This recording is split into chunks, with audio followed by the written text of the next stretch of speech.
महाराज से सीखने के लिए जीवन में अनंत बातें हैं। अगर आप सिर्फ सुंदरकांड से भी सीख लें तो जीवन जीने का उत्तम तरीका आप सीख सकते हैं। बस आपको अपनी दृष्टि सीखने की रखनी होगी। वो कहते हैं कि दुनिया रचने वाले को भगवान कहते हैं और संकट हरने वाले को श्री हनुमान कहते हैं।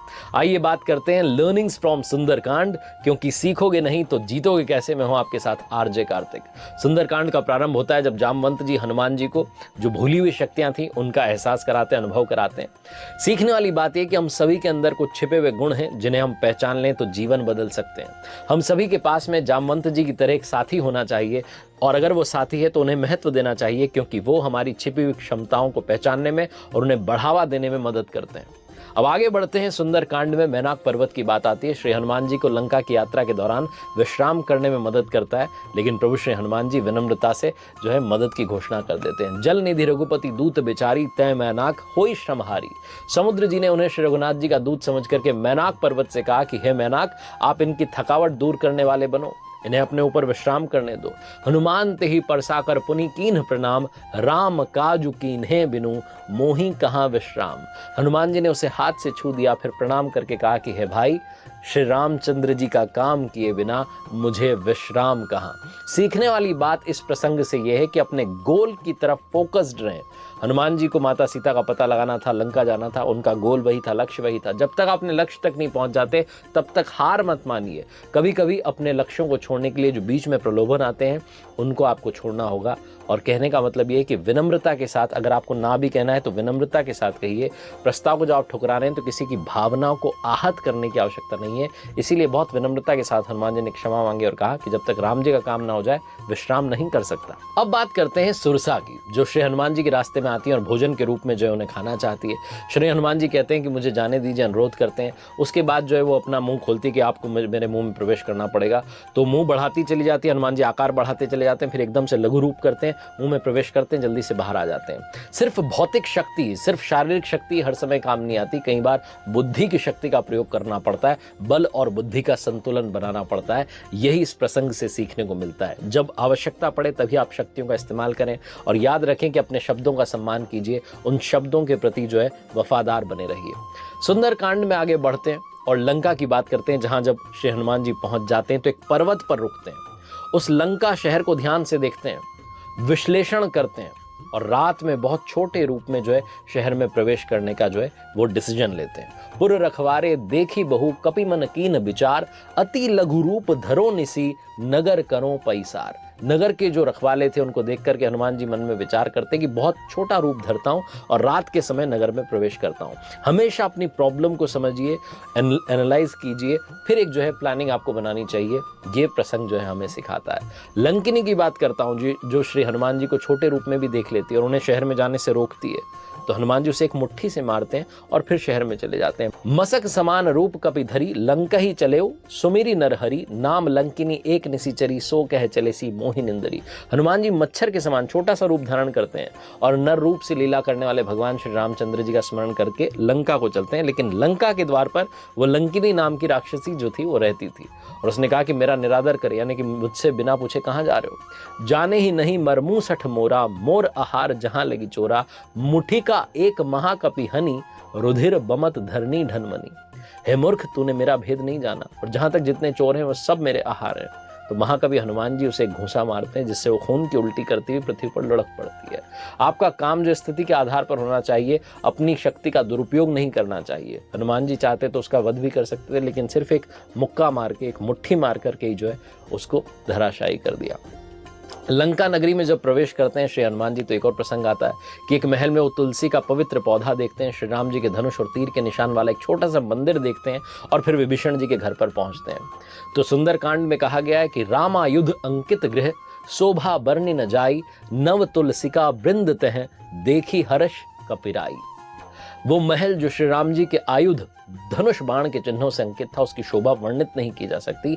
नवीन नवीन तुलसी के वृक्ष समूहों को देख करके कपिराज श्री हनुमान जी हर्षित होते हैं। इस प्रसंग से सीखिए कि छोटे से छोटे विवरण पर भी, छोटी से छोटी डिटेल पर भी ध्यान देना चाहिए और तार्किक रूप से जीवन में सोचना चाहिए। आगे प्रसंग आता है कि विभीषण जी समझाते हैं कि वो प्रभु से प्रेम करते हैं, उनका अनुसरण करते हैं, चाहे वो राक्षसों के बीच में रहते हो, लेकिन एक जीभ जैसे दांतों से घिरी हुई रहती है, वैसे ही वो राक्षसों के बीच में रहते हुए भी प्रभु का जो है सुमिरन करते रहते हैं। सुनहु पवन सुत रहनी हमारी, जिमि दस ननी महु जीभ बेचारी, तात कबहू मोहि जानी अनाथा, करी हही कृपा भानुकुल नाथा। विभीषण जी कहते हैं सुंदरकांड में कि हे पवन पुत्र मेरी रहनी सुनिए, मैं यहाँ वैसे ही रहता हूँ जैसे दांतों के बीच में बेचारी जीभ रहती है। हे तात, मुझे अनाथ जानकर क्या सूर्य कुल के नाथ श्री रामचंद्र जी कभी मुझ पर कृपा करेंगे। ये जो प्रसंग है हमें बताता है कि श्री हनुमान जी महाराज जो हैं वो विभीषण जी से मिलते हैं तो सारी बात को समझते हैं, छोटी छोटी जो डिटेल जिसके बारे में मैंने कहा कि बहुत बारीक जो है विवरण उसको समझते हैं। और फिर जब विभीषण जी से भेंट होती है तो बातचीत के दौरान ही ये पता कर लेते हैं कि कहीं ये मुझे गुमराह तो नहीं कर रहे हैं, कहीं कोई झूठ तो नहीं बोल रहे। तो सारी बात वो समझ जाते हैं कि इनकी जो है प्रभु के चरणों में अनन्य भक्ति है, मेरी तरह ही। फिर वो पूछते हैं कि सीता जी कहाँ हैं, माता सीता को जो है मैं ढूंढते हुए आया हूँ।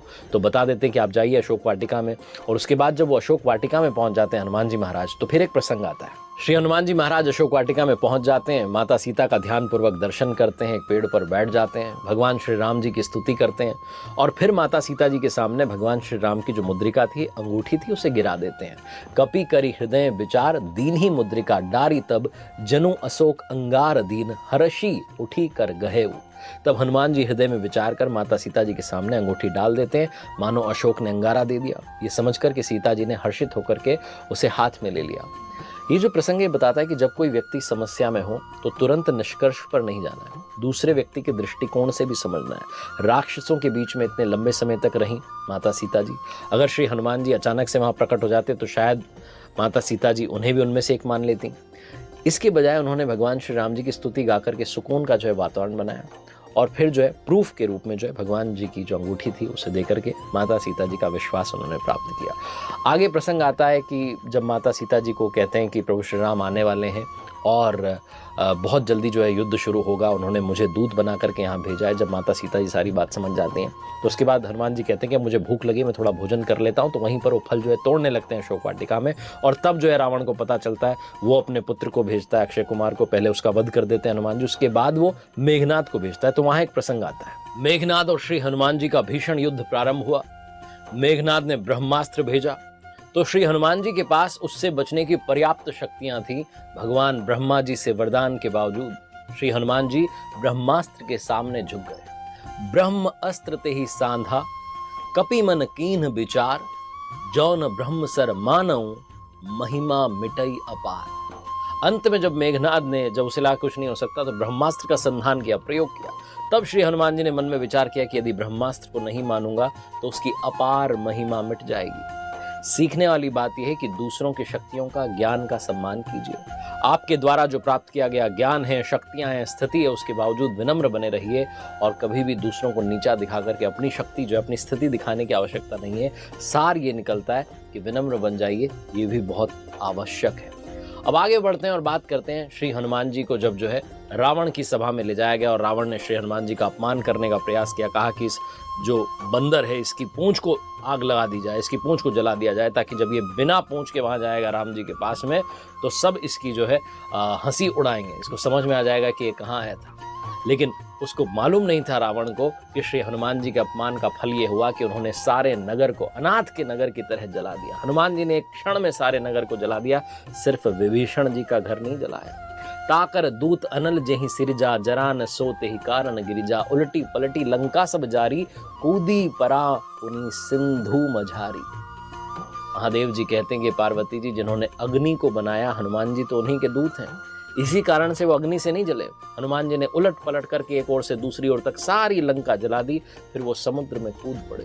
पूंछ बुझाई खोई श्रम, धरी लघु रूप बहोरी, जनक सुता के आगे ठाड़ भयउ कर जोरी। पूंछ बुझा करके, थकावट दूर करके, फिर छोटा सा रूप धारण करके हनुमान जी श्री जानकी जी के सामने हाथ जोड़ करके खड़े हो गए और कहा कि मातु मोहि दीजे कछु चीन्हा, जैसे रघुनायक मोहि दीन्हा, चूड़ा मणि उतारी तब दयऊ, हर्ष समेत पवन सुत लयो। हनुमान जी ने कहा, माता जी मुझे कोई ऐसा चिन्ह दीजिए, पहचान दीजिए जैसे श्री रघुनाथ जी ने मुझे दिया था। तब सीता जी ने जो है चूड़ामणि उतार करके दी। हनुमान जी ने उसको हर्षपूर्वक ले लिया। हनुमान जी जानते थे कि भगवान राम जी के पास जो है मुझे जाना है, और जब वो सेना के साथ में यहाँ लंका में आएंगे तो इसलिए उनकी मदद करने के लिए जो महत्वपूर्ण स्थान थे उनको जला दिया। सारी लंका का नक्शा जो है, सारा मैप जो है अपने दिमाग में समझ लिया और उसे सेव कर लिया। कहने का सार ये है कि श्री हनुमान जी ने जो लंका जलाई, इस प्रसंग में भी बहुत बड़ी सीख छुपी हुई है कि सावधानी से सारी जो इन्होंने स्टडी कर ली थी, प्लानिंग कर ली थी कि जब आएंगे तो किस तरीके से युद्ध लड़ना है। किसी भी काम को पूरा करने के लिए अंतिम क्षण तक भी प्रतीक्षा नहीं करनी चाहिए। अब आप बढ़ते हैं आगे इस प्रसंग में। सुंदरकांड में श्री हनुमान जी जब भगवान राम जी द्वारा सौंपे गए कार्य को पूरा करके वापस आए और सीता जी का संदेश दिया, चूड़ामणि दी, तब भगवान राम जी अपने अनुकरणीय कार्य के लिए, जो बेहतरीन कार्य किया, श्री हनुमान जी को उन्होंने पुरस्कृत किया। तो श्री हनुमान जी ने कहा कि प्रभु ये सारा कार्य मैं इसलिए कर पाया क्योंकि आपके श्री चरण कमल जो है उनको मैंने अपने मस्तिष्क में रखा हुआ था, अपने दिमाग में रखा हुआ था, और आप ही की कृपा के कारण जो है ये सारा कार्य सफल हुआ।